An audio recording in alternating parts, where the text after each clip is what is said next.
To find exact time. This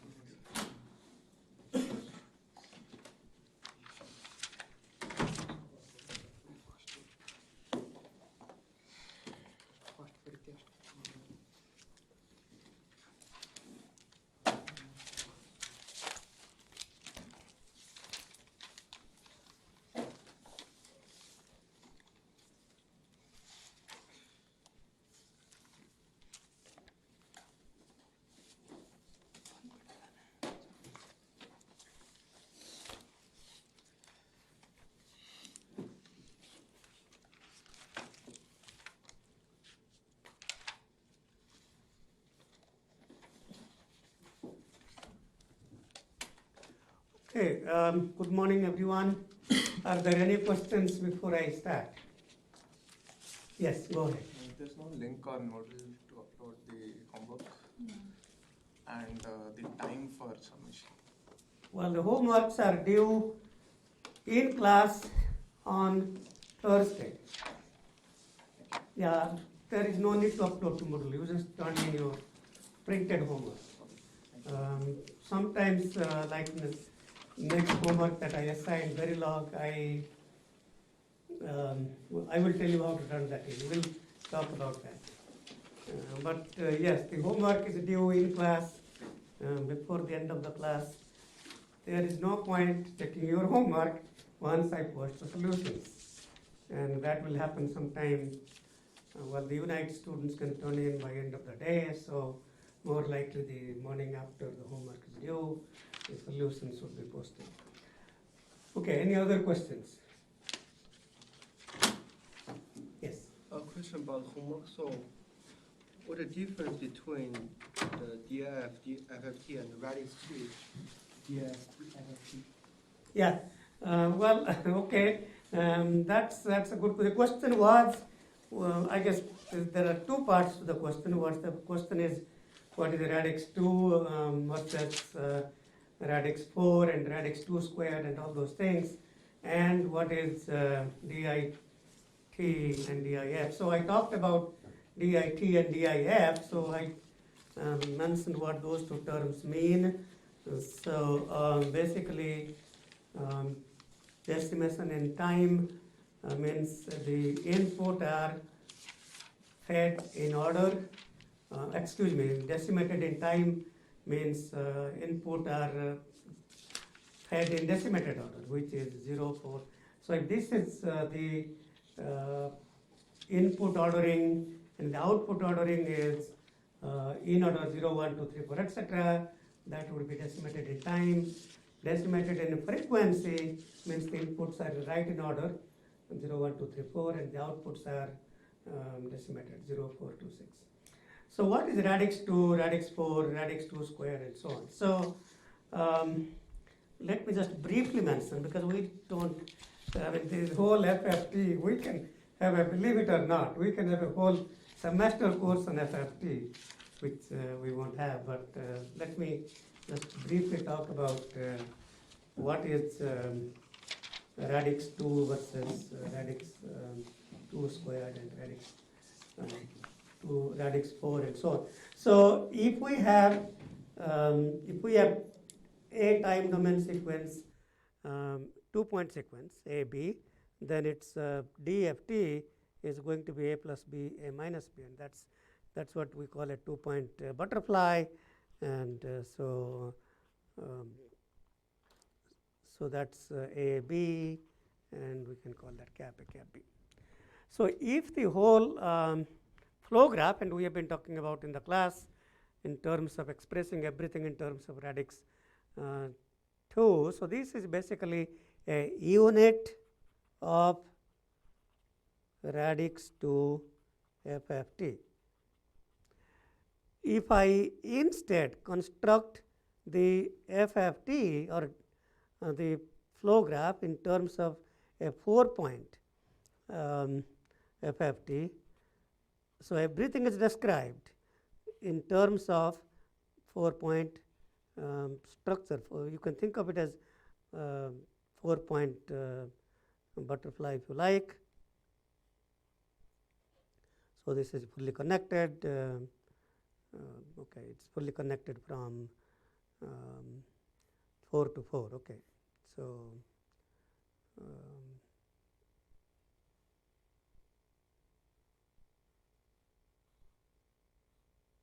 okay, so that's what we would call a unit of the radix 4 FFT. So if the whole FFT is all described by 4 units in the input to 4 units, that's what would be a radix 4. And as you can see, radix 4 is never preferred because of these interconnections with a lot of multiplications. But what is preferred and what is often more useful is what is known as radix 2 squared, where we take the same radix 4. So there is a fundamental difference between radix 4 FFT and radix 2 squared FFT. They are not same. And so radix 2 squared FFT constructs the radix 4 FFT using 2 stages of the radix 2 FFT. So so you would essentially have 2 radix 2 stages. And the whole thing together would be equivalent to that, and that's what is preferred because that has least number of multipliers and interconnections. So I'm not going to talk about it, but in the class I didn't really get into these things. So as your goal is simply to do radix 2, so we didn't really get into many other structures, decimation in time and decimation in frequency. Is that clearer? Yeah. Okay, good. Any other questions? Yes. To what degree should we show our work in the assignment? Say we just have to draw the DT of a certain. Do we just draw it? To the extent we can understand what you are doing.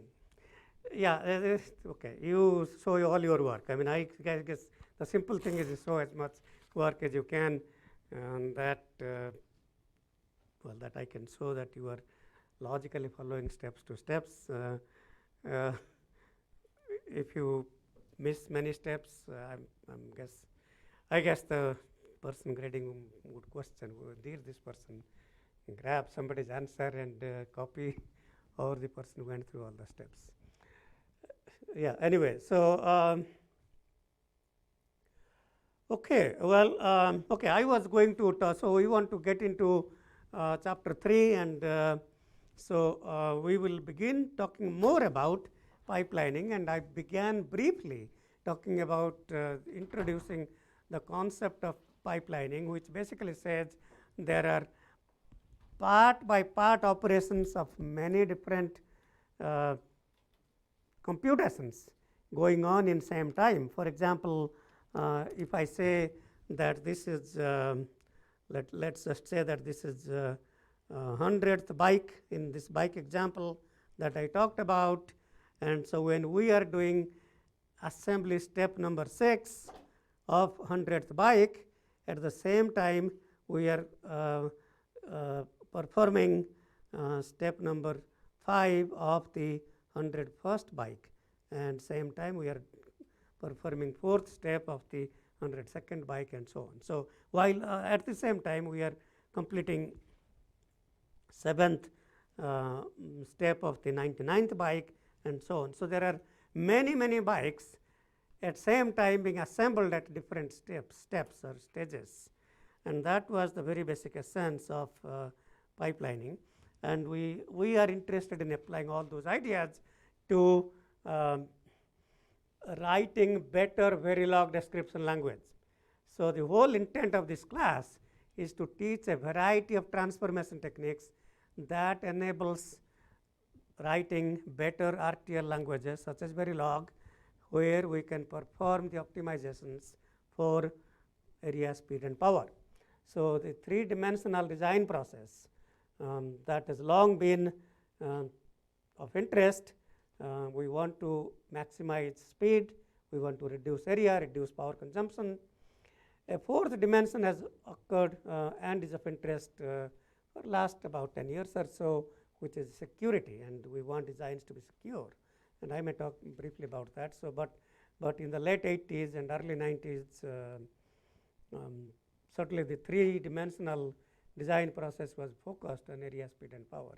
Now security is an important goal, and we may get into, I'm not sure if we will. In fact, talking about security and talking about projects in the class, and I want certainly you to learn how to read a number of papers on a related topic and write a report in a way that resembles an IEEE paper.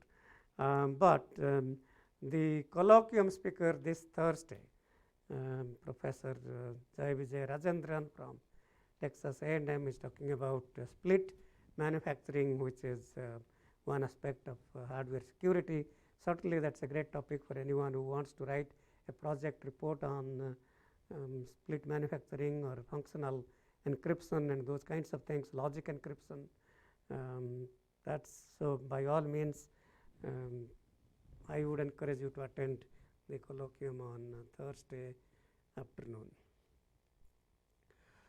Okay, so let me get back. So yeah, so we are interested in how do we use the ideas of pipelining in reducing critical path. So pipelining has a number of goals.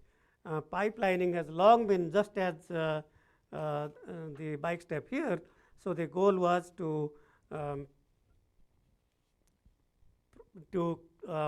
assemble a new bike fast. So let's assume that each of these steps takes same time, and if we had one operator assembling these bikes, there are 10 steps. So we would be able to create a new bike after 10 units of time, then start next 10 units of time. And by having this pipeline here and having 10 resources, maybe 10 assemblies or 10 whatever machines or whatever, now we can pump out one bike per unit of time. So that's kind of what we say, that we are increasing the processing throughput.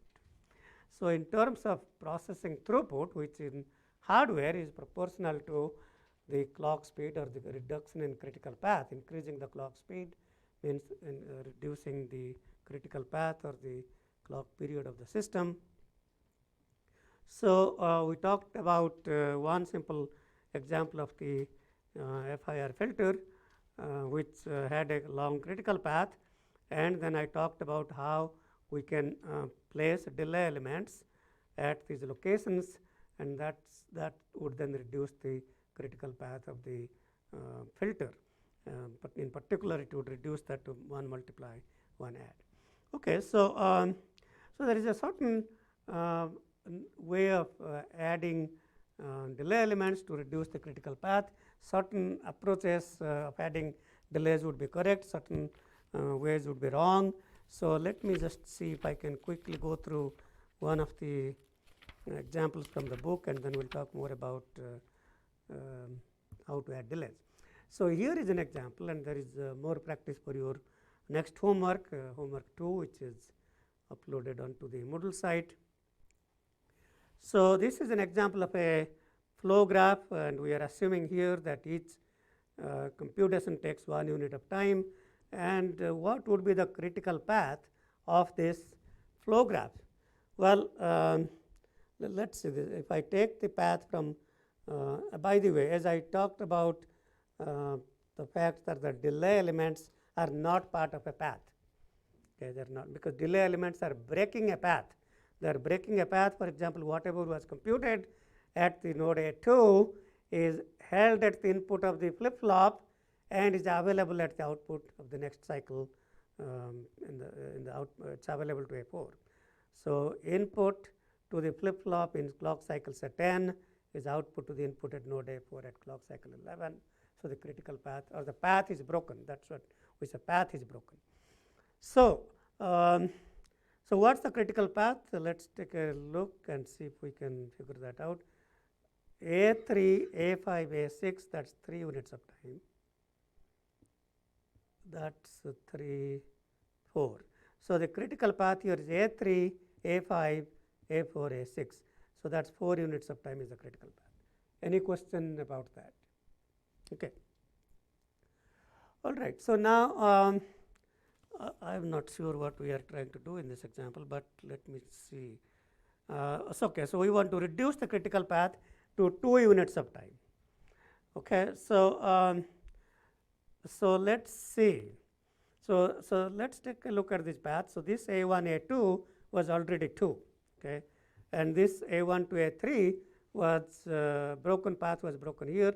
So this is the critical path, which is 4, and if I want to break that path to 2, I must have a delay. This is the path I need to break. Well, actually, all these paths I need to break. A3, A4, A6 has length 3, A3, A5, A6 has length 3, A3, A5, A4, A6 has length 4. So I need to break all these paths so that the critical path is 2. Okay, so it so happens that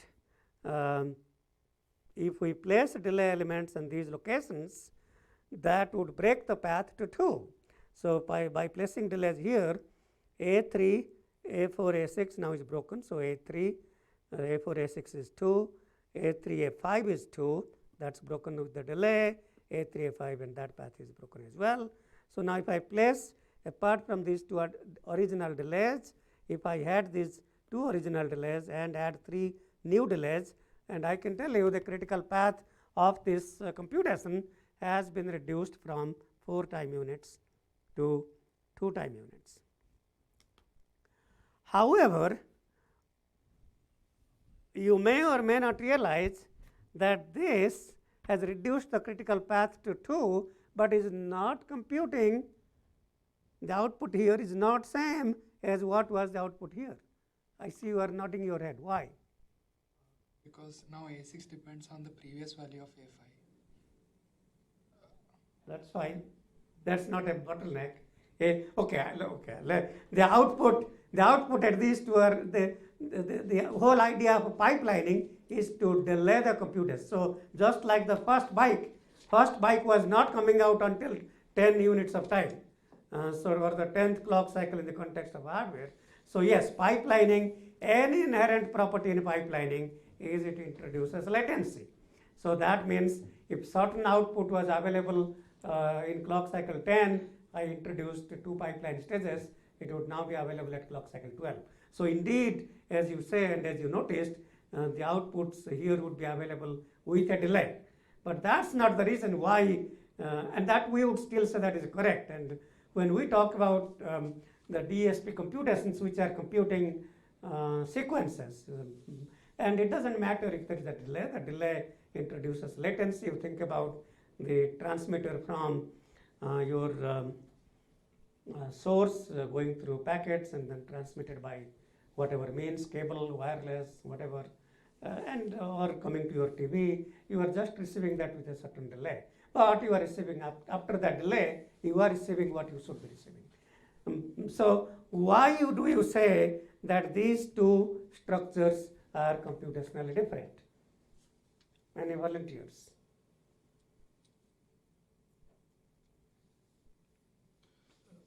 Yes, go ahead. From branch A2 to A4, you need another delay because otherwise, thing is, you need another delay. Otherwise, that is delayed first, and if you don't delay it one more, it will be like all 3 of them will. Yes, indeed, yes. So, so the way to think about, well, let's get back to this. We'll get back to that. So.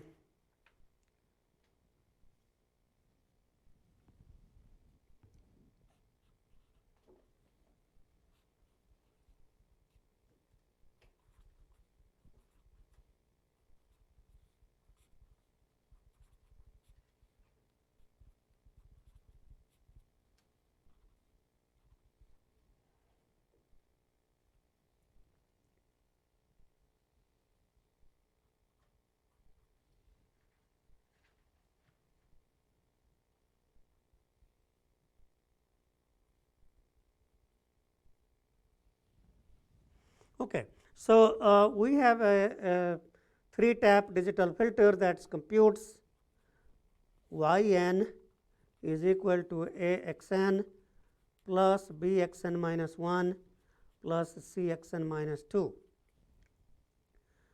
Now, the critical path here is 14 time units. So that's there are two critical paths. There are so this path is length 14 and that path is length 14 as well. And if I want to reduce the critical path to 12 time units, let's say that I just happen to place a delay element here.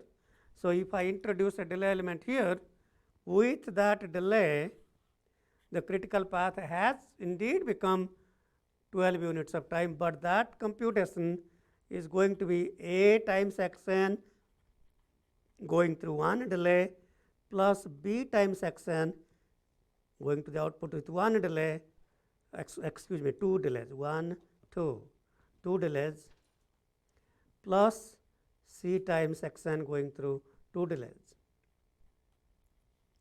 So that's going to be A xn minus 1 plus B plus C times xn minus 2. So what I have done by placing a delay element here is I have reduced the critical path to 12, but I am no longer computing the 3-tap digital filter I wanted. I am computing a 2-tap digital filter with a latency of 1 cycle, but the coefficients are A and B plus C. Is that clear? So what's the way to fix that? The way to fix that is to have one more delay here, and if you place one more delay here, and with these two delays, the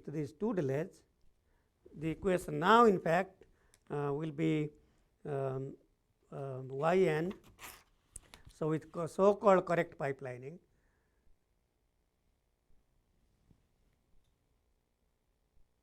yn is equal to A times xn minus, so A times xn going to the output with one delay, B times xn minus 1, one more delay, so it reaches B times xn minus 2, and this has 3 delays, 1, 2, 3, and C times xn minus 3. And this is indeed the same transfer function. So if you think about the original filter h of z, which was a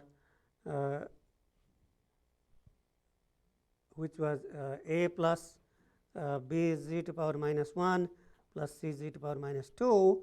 The pipelined version here h, let's call it h prime of z, is z to power minus 1 taken outside a bracket. So that's a z to power minus 1 plus b z to power minus 2 plus c z to power minus 3. So that's same as the original transfer function with a delay, and a delay doesn't really matter very much. It just introduces a latency of 1 clock cycles, and so we are not changing the frequency response of the filter. So some pipelining may be reducing critical path, but would be wrong pipelining because it has changed the functionality of the computation, and other pipelining would be correct way of computing. Any questions? So how do you then place pipelining delays? So it so happens that the correct way of pipelining is to place delays at so-called feed forward cut sets. So any flip-flops being placed or delay elements being placed must be placed at not at arbitrary locations, but must be placed at feed forward cut sets. And what does a feed forward cut set mean? So if we have a graph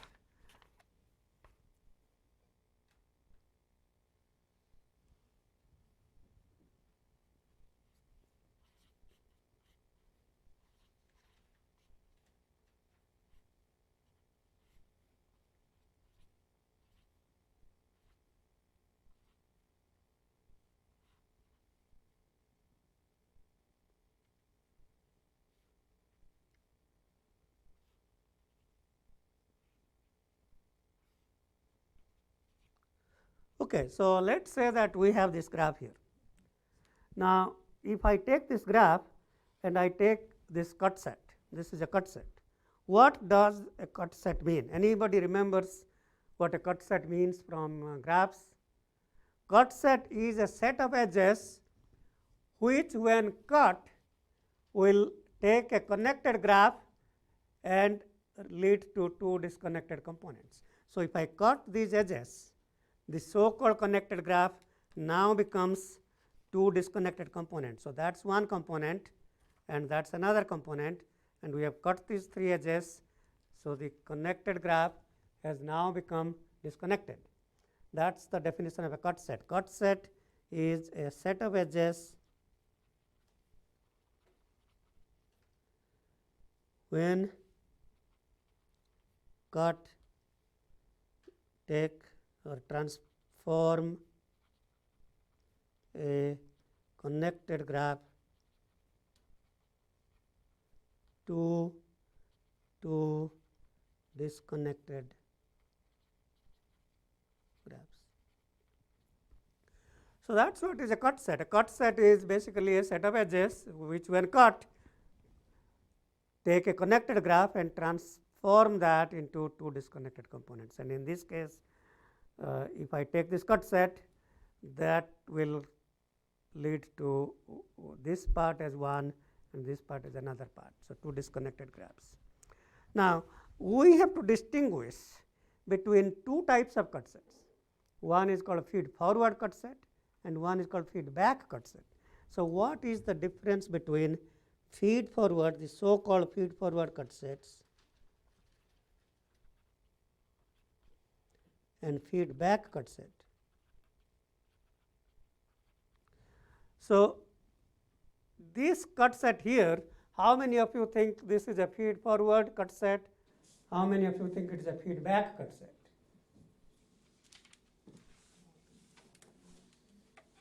How many of you think this is a feed forward cut set? Raise your hand. How about feedback cut set? Raise your hand. Okay, nobody is raising any hands. That means I have to teach you what that means. Okay. So, if you think about where is the direction of data flow, how does data flow in this? Data is going forward. In this edge, data is going backward. In this edge, data is going forward.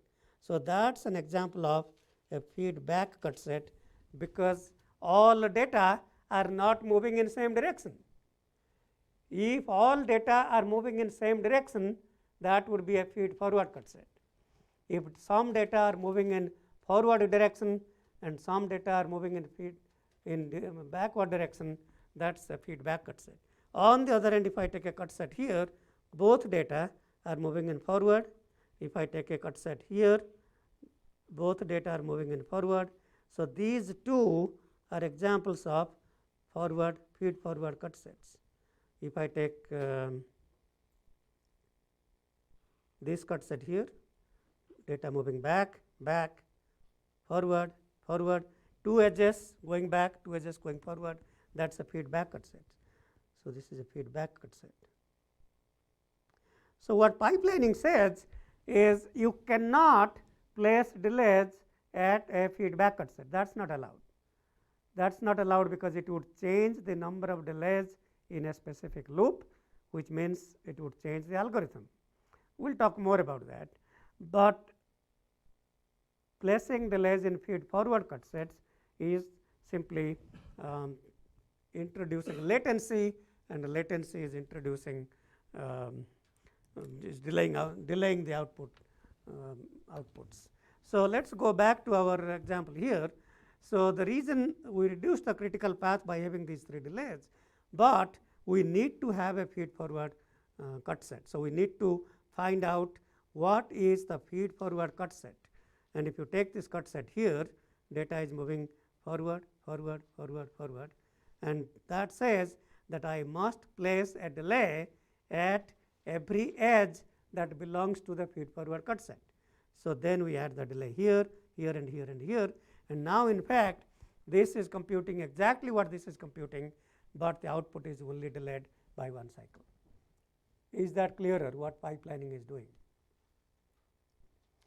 So, if I pipeline something by 10 stages, the output would be delays by 10 cycles, and that would be same as introducing a latency of 10 clock cycles. Now, there are certain other properties that we can think about when you see. Just ask yourself, what is the number of delays from a certain input to a certain output. So, let us say that I take this path here, the path A1, A2, A4, A6. How many delays are in this path? 1 delay. How many delays are in the pipeline circuit?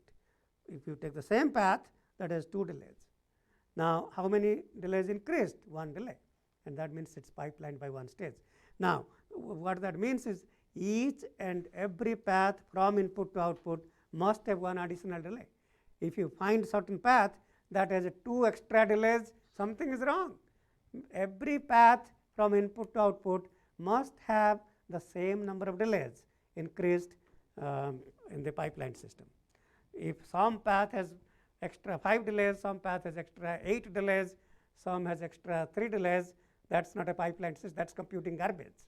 That is called a garbage system, because that is not what you want to compute. Okay, so any questions about feed forward cut sets and adding delays at feed forward cut sets for pipelining purposes? All right. So,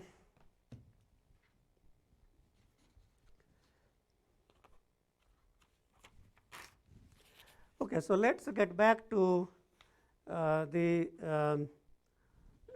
example that we were studying.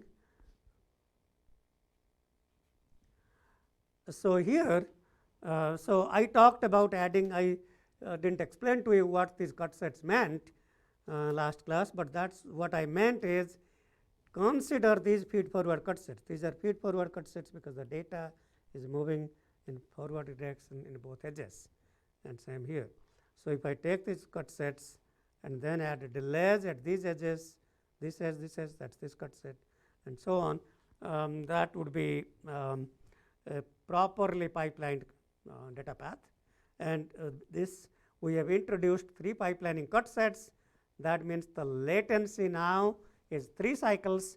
If the transfer function of the original filter was h of z, the transfer function now would be z to power minus 3 times h of z. And if you really count the number of delays from input to output through any path, now it would have be 3 times more than the original path. For example, let us take this path here. Let us take through this delay, go down and to the output, and originally it had 1 delay, but now it is 1, 2, 3, 4. So, that is 3 extra delays, and that is because pipelining stages, we have introduced 3 pipelining stages. Okay, so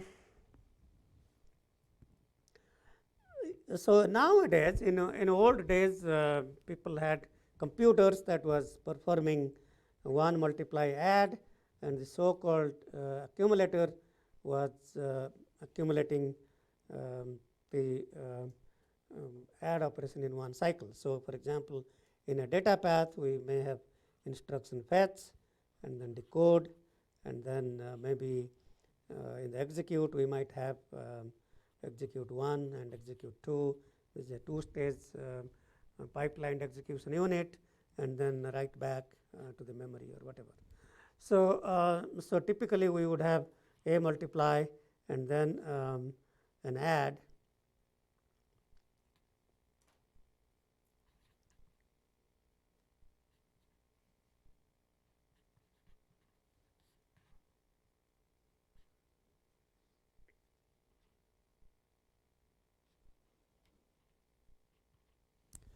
So, I am just showing a multiply accumulate, so called MAC, multiply accumulate operation. We multiply something and we add something to that, and typically if it is a 10-tap digital filter, this is the data path in a programmable DSP. Well, you take 10 clock cycles to compute the output, and you take 10 clock cycles to compute next output, and after you have computed 10 clock cycles, you have to be able to clear the adder input and reset. So, when you begin the next computation after 10 cycles, the first cycle is a dummy add. So, if you see here, think about this as adding 0 to the first one. So, when I add in the first clock cycle this multiply add, you have to reset that. If this is a 10 tap filter, 10 tap digital filter, FIR filter, and you have to reset the carry input to 0, and that's same as saying 0 plus computing 0 plus something. Okay, so in this case I can say I can have a delay element here. So that's kind of the multiply is pipeline. So the what I'm adding here is the previous multiplication result. So that's kind of pipeline multiplication. Now nowadays, when we are interested in gigahertz computers, typically these multipliers might be pipelined by 4 or 5 stages. So the so-called fine grain pipelined multiplier might be pipelined by many stages, and we won't get into those things now, but I can show you. Okay, so this is way later in the book if you want to get a sense of. So this is in chapter 13. So this is showing the data path for multiplying a certain number x to. So this is computing. Okay, this is computing a 2-tap digital filter f times xn plus g times xn minus 1. That's what it's computing. Okay, so let's see if there is something simpler that I can show you.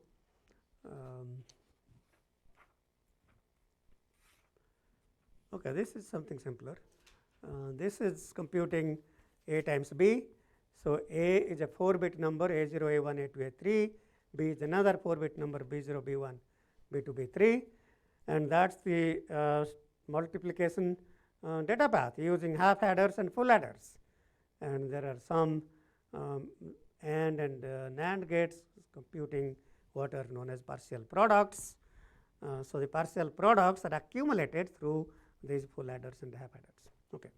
So if I look at this data path, multiplication data path, so this is a 4 by 4 bit multiplier.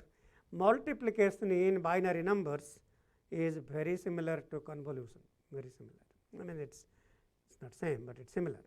So just as if you would have 4-point by 4-point convolution leading to a 7-point sequence, a 4-bit by 4-bit multiplication leads to a 7-bit result.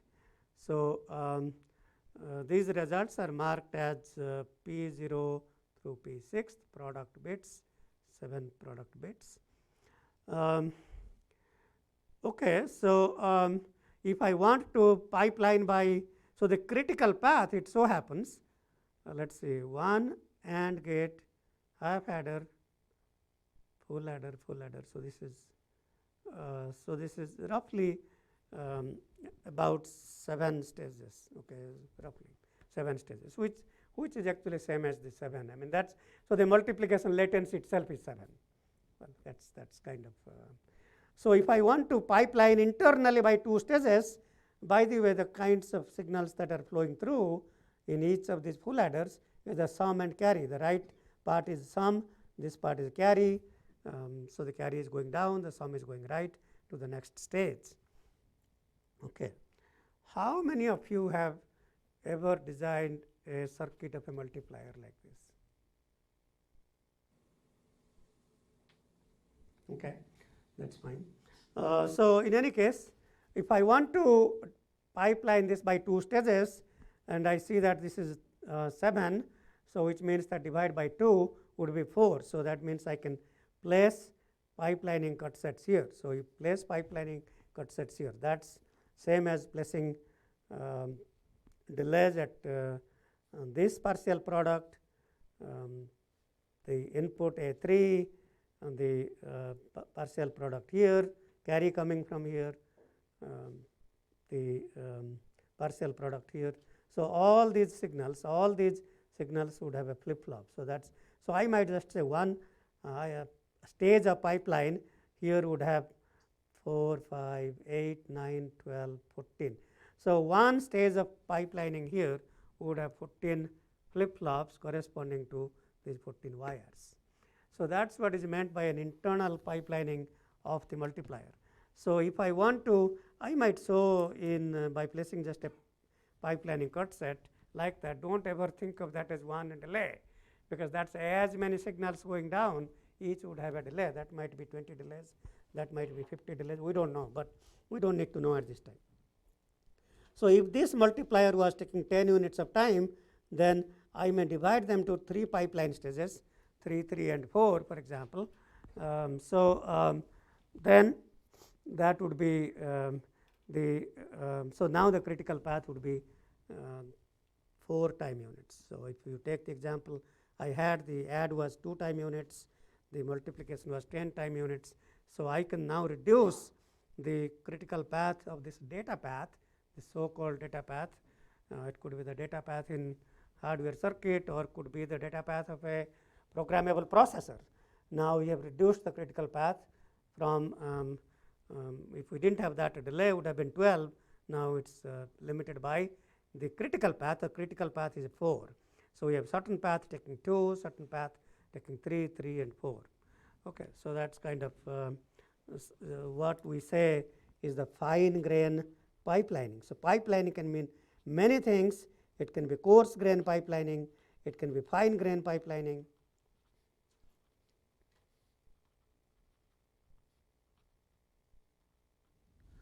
Okay. So, that's what is known as a fine grain pipelining of a multiplier. So, if I go back to our 3-tap filter example,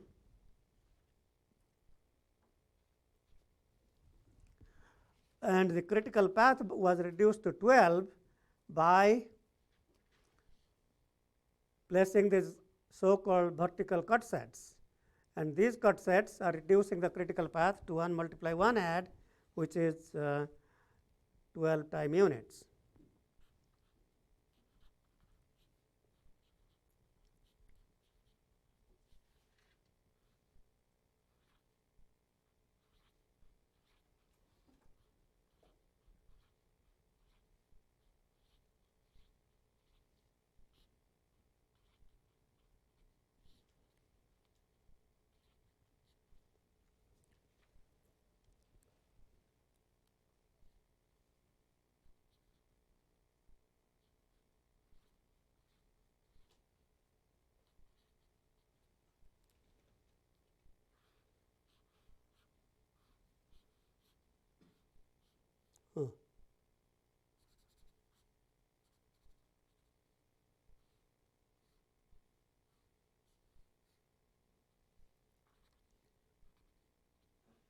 So, now think about these multipliers that were shown as multiply by A, B, C, D. Now, I am showing you the multiplication broken down into 3 pipeline stages. And now, if I introduce these horizontal pipelining cut sets, okay, that internally pipelines these multipliers. So, every multiplier now is a 3-stage pipeline.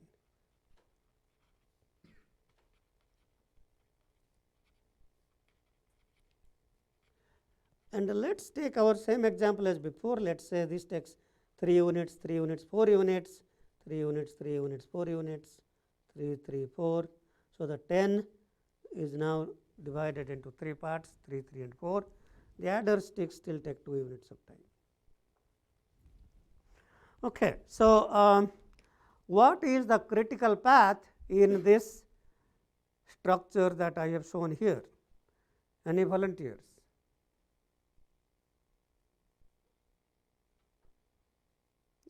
Somebody said 6. Who said 6? That is correct. Yeah. Okay. So, the 6 is the critical path. Okay. And then I can add another pipelining cut set, let us say here. So, that is another pipelining cut sets. So, if you look at, so we have 1, 2, 3, 4 cut sets. So, 3 pipelining cut sets for the multiplier, 1 cut set here.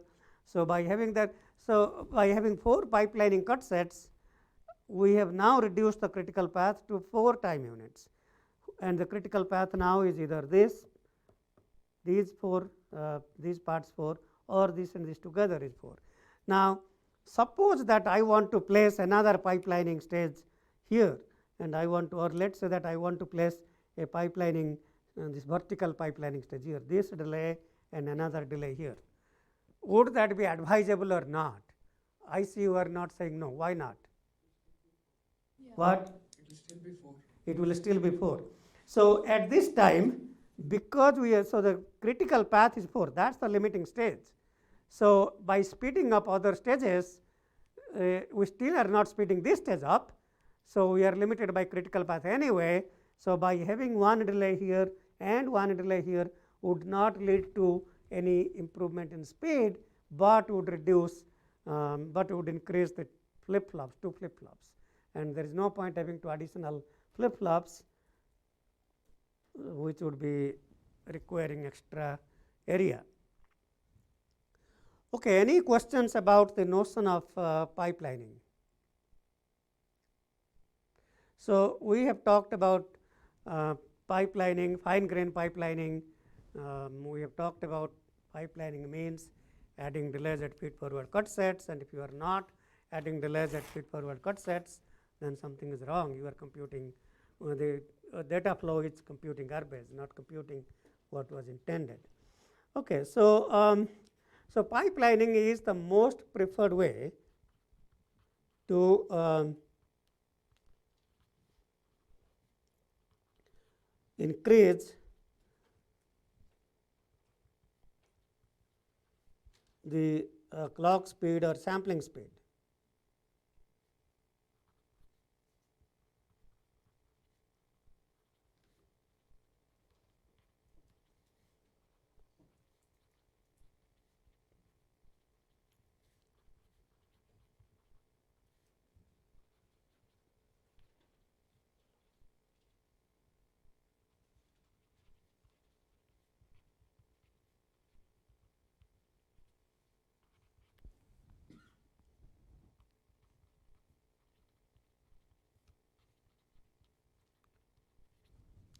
So, pipelining reduces critical path, it increases the clock speed or the sample speed, it requires extra delay elements for pipelining, which is actually very cheap to pipeline, and it increases latency of the computation in terms of number of clock cycles.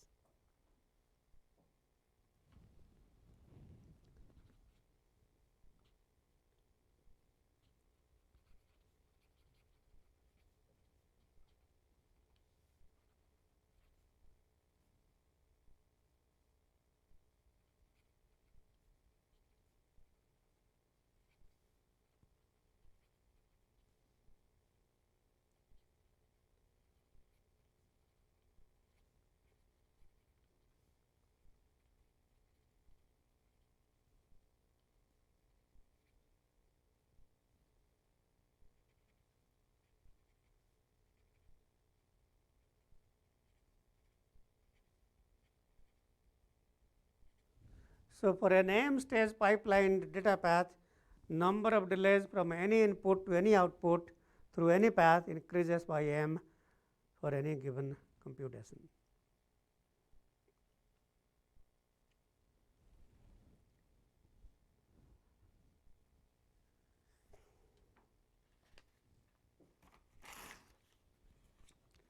So, let us talk about parallel processing, which is another approach. Pipelining and parallel processing are dual approaches to each other.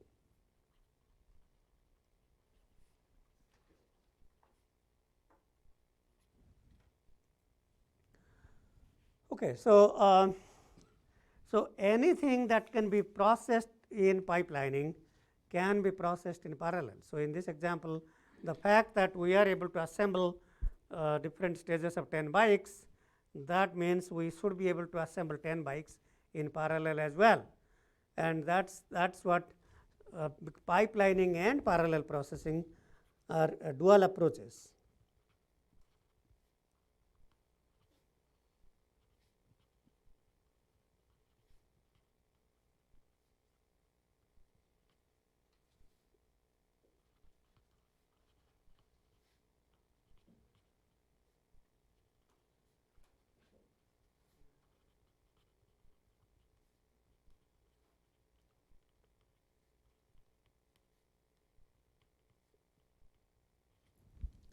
So, pipelining and parallel processing are exploiting the same concurrency. Concurrency means the ability to compute concurrently.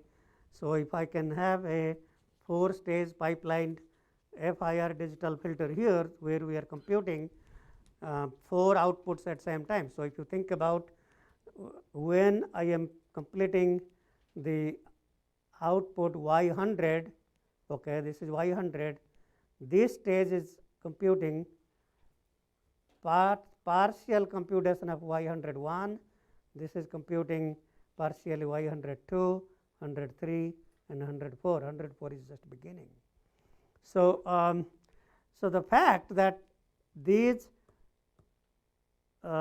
computations, so we have 4-stage pipeline data path. Think about the last stage also having a flip flop here. So, we have 5 different outputs being computed at same time, 5 different outputs in different stages. So, although I have added, if you think about the original computation as a single stage pipeline, and then having 4 extra pipelining stages converts this to a 5-stage pipeline.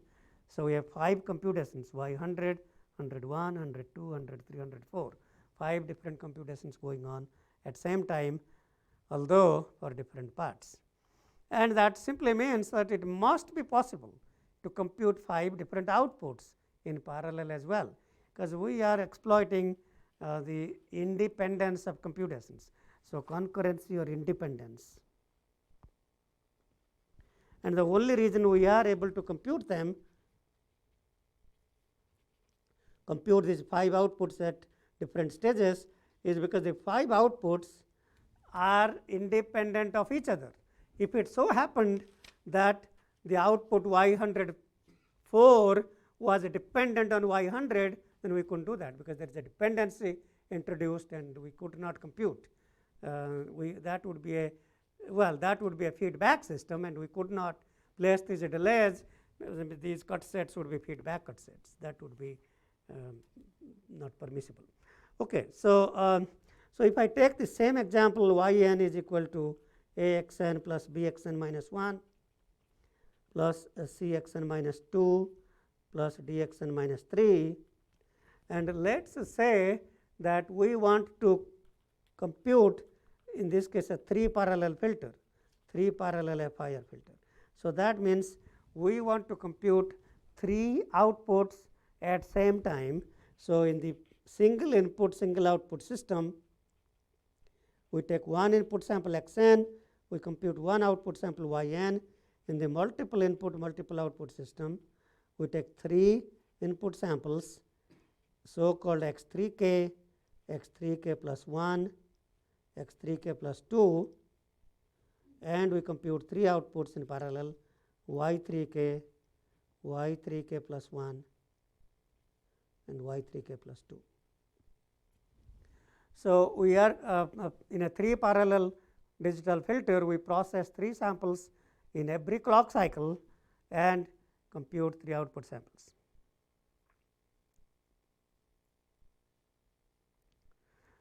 The reason I have marked these as 3k, 3, this is 3 parallel. So, 3 parallel means we have to process 3 inputs. So, if I take x0, x1, x2 in current clock cycle, next clock cycle I take x3, 4, 5, 6, 7, 8. So, in this wire we would be feeding input samples x0, x3, x6, x9, and here would be x2, x5, x8, x11 and so on, and this would be x1, 4, 7, 10, etc. So, that is why we can mark these as in clock cycle k, we are feeding sample number 3k, 3k plus 1 and 3k plus 2. So, if k is 2, this is feeding x6, x7, x8. Okay, so, in order to construct the data path for a 3 parallel filter, where we can compute 3 different outputs.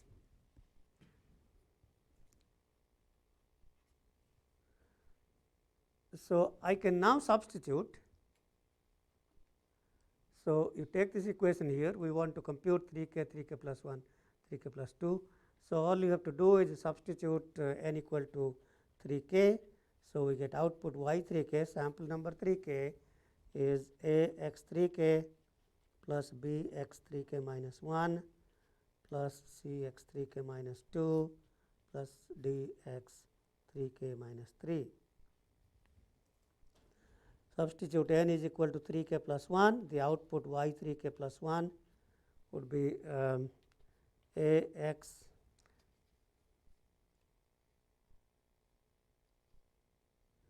three k plus 1 plus b x 3k plus 1 minus 1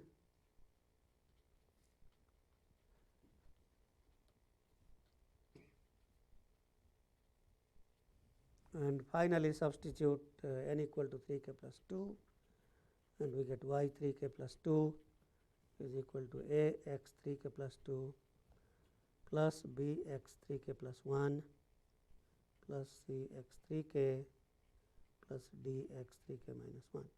Okay, so these are the output equations for the three independent. We are again relying on independence, and that means y 3k plus 2 is not dependent on any of these y 3k or y 3k plus 1, and that independence leads to concurrency, and that concurrency can be exploited either in the form of pipelining or parallel processing. Any computation that can be pipelined can be processed in parallel and vice versa. Okay. So, if I want to draw the block diagram of this computation here,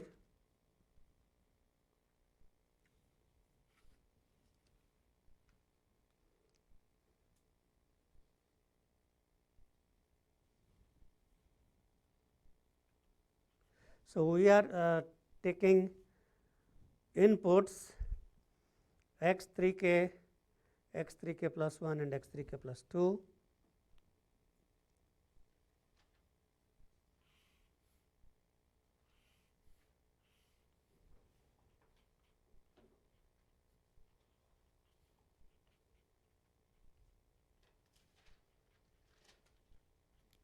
Okay, so we want to implement y 3k plus 2 is equal to a times x 3k plus 2. So, that is a times x 3k plus 2 plus b times x 3k plus 1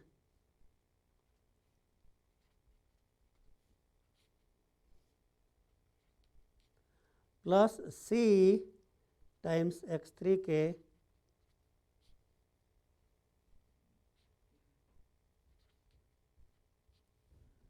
plus d times x 3k minus 1. Where do we find x 3k minus 1? Any volunteers? Delay of what? One delay where? x3, x3k. Okay. So, if I delay here, what is that output? x3k minus 1. This output is x3k minus 3, not x3k minus 1. Why is that? Well, if you think about what are the samples we are feeding, the sample numbers will be 0, 1, 2, 3, 4, 5, 6, 7, 8, 9, 10, 11, and so on. So, if at certain clock cycle, this wire, let us say clock cycle 2, this is x6. If this is x6, the output will be showing x5 or x3. Will this output, if this is x6, let us say this is x6, will the output be x5 or x3? Why not x5? Well, x5 was fed in another wire, was not fed in this wire. So, this will be x3.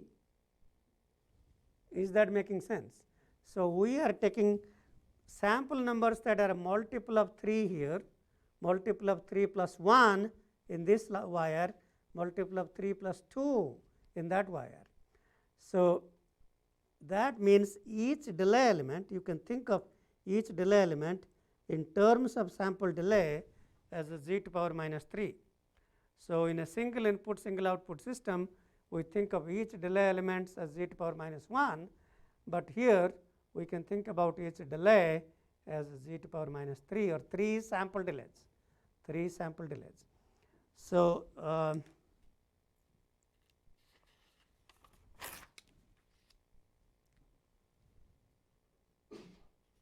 so let's say that in an L parallel system, I have certain input x, L, k plus I, and I have W delays here. Okay. Now this I can be any number between 0, 1 up to L minus 1. So there are L parallel inputs. They can be marked as multiple of k, sorry, multiple of L plus 1, multiple of L plus 2 up to L minus 1. And if I have W delays, W could be 2 delays, 3 delays, whatever.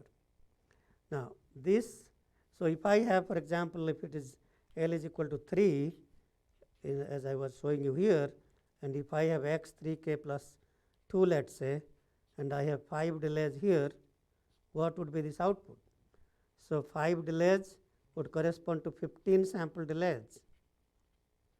Each delay is 3 sample delays. So this should be 3k minus 13, 3k plus 2 minus 5 times 3, and this will be x L k plus I minus W times L. Is that making sense?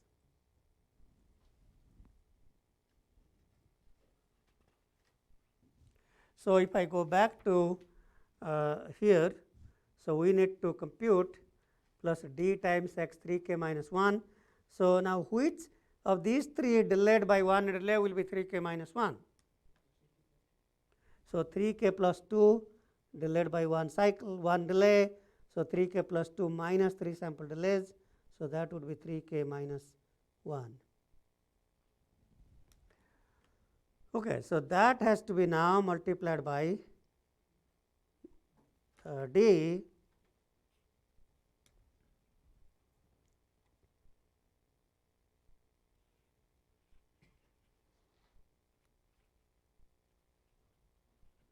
and that's y 3k plus 2.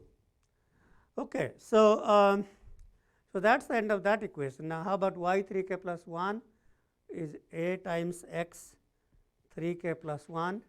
So that's a times x 3k plus 1. So this was x 3k plus 1. So I can multiply that by a.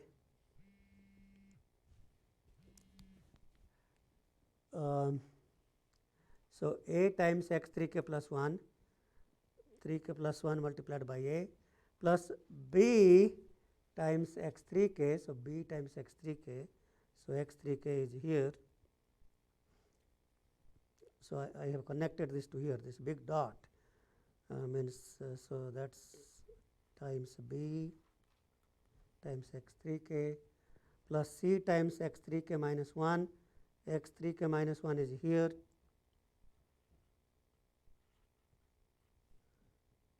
Plus d times x 3k minus 2. Okay, so x 3k minus 2 and add plus 3, that makes it 3k plus 1. Okay, so that would be one delayed version. So if I take this 3k plus 1 and 3k plus 1. Okay, so well, let's put it here. So that's fine. So 3k plus 1, so that would be x 3k minus 2, and if I take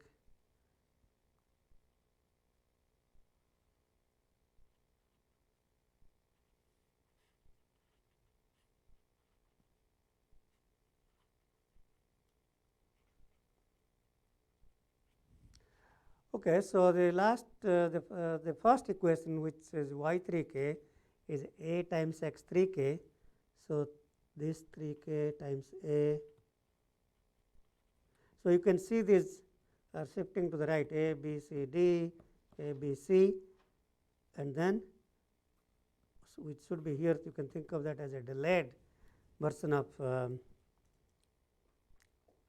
You can think of that as delayed version of x3k plus 1. Okay, so a, and then well, you can see the pattern. So b x3k minus 1, which is here. So 3k minus 1 plus c times x3k minus 2, c times x3k minus 2 plus d times x3k minus 3. So I am just, well, I instead of I am just going to take the delay element here and maybe put that in here. You can place that anywhere, doesn't matter. So that's a d times x3k minus 3.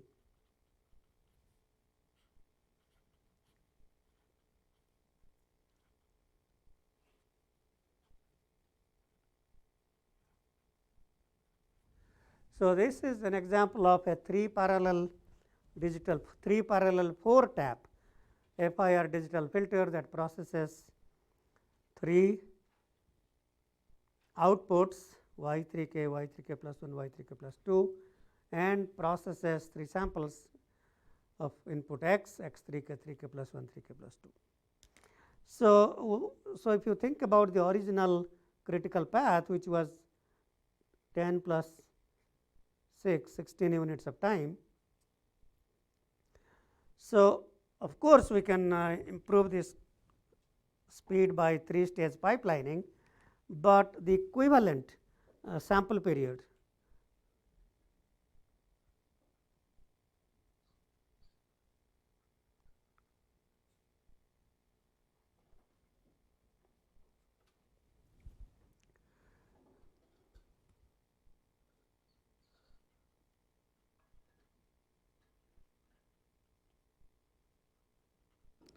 so the clock period is bounded by the time for 1 multiply Tm plus 3 add operations. So that's kind of our bound on the clock period or the critical path time. Sample period is clock period by 3, in this case 16 by 3. Now why is the sample period 1/3 of the clock period? Because in each clock cycle we are computing 3 samples by processing 3 input samples. So this in each clock cycle we are computing 3 iterations. 3 iterations means 3 samples. So the so-called sample period or the iteration period would be 1/3 of the clock period or the critical path, and that's 16 by 3. So in some sense a 3-stage pipelining can achieve the same critical path or same sample period, not critical path, same sample period as 3 parallel filter. But there is a very big fundamental difference. In parallel processing we need 3 parallel data paths. So if you think about this whole A, B, C, D computation as one parallel, one data path, now we need 3 sets of data paths. That's like having 3 processing elements or 3 computers in some sense, computing each computer computing one of these outputs. So an easy way to improve the speed of iterations or speed of samples is by pipelining. So pipelining is the easiest way to improve sample speed, because the only overhead is extra delays. And contrast that with the parallel processing. Parallel processing requires replication of data paths. So if I want a 4-level parallel processing, the data path is increased by 4 times, whereas here I would only need the as many delays needed for 4 pipelining cut sets.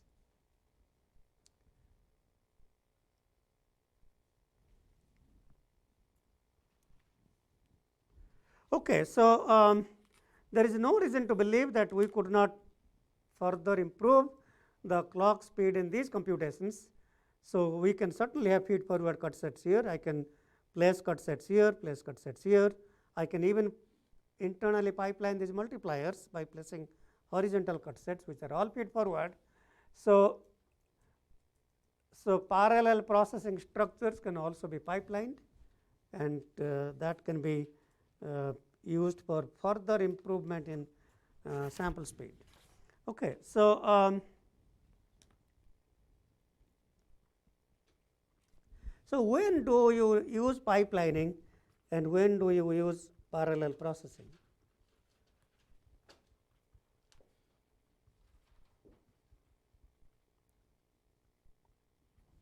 So, if you think about computing in general, computing in general is bounded by two types of computations, two types of bounds. One is of course the computation bound, and the other one is communication bound.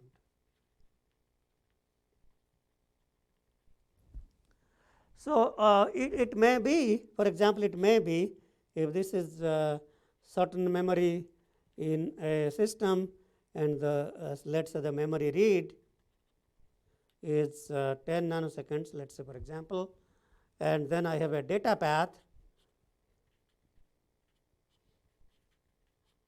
that computes in 3 nanoseconds, let us say. So, this type of a design is not bounded by the data the computation bound. In fact, in this particular example, there is no need for this flip flop here. So, this whole thing could be one critical path, which would still be 6 nanoseconds less than the 10 nanoseconds. So, this is an example of how systems can be bounded by a communication bound.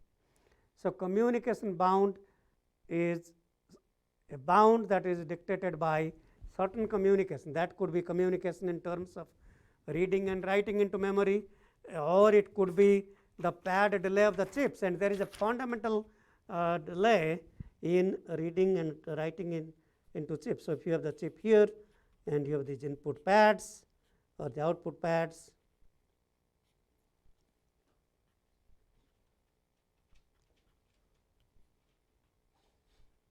and the pad delay itself. So, many times the pad delay itself could be a bound. There is a fundamental bound on the pad delay, and in fact, these people working on packaging are doing all they could to reduce the pad delay. Okay, so that's kind of well, that's really a major communication bound. Reading, writing into memory, that could be another form of communication bound. So, the pad delay is a source of communication bound.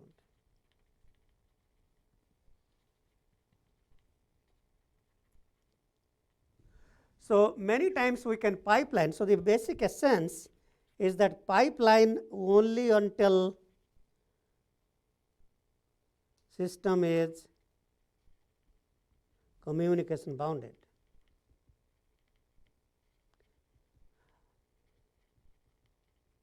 So, the point we are trying to make is that there is no point, very fine grain pipelining does not always translate to increasing the clock speed or the sample speed, because at some point, so in this particular example, you can pipeline this 6 nanosecond data path by having a pipeline stage here and reduce that data path time to 3 nanoseconds, but that is not going to help you if the memory read or write is 10 nanoseconds.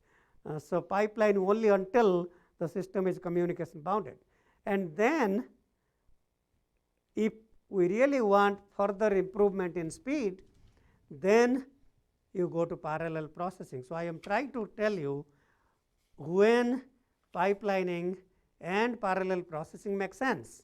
So, pipelining makes sense only when the data path is pipelined such that the system is no longer computation bounded.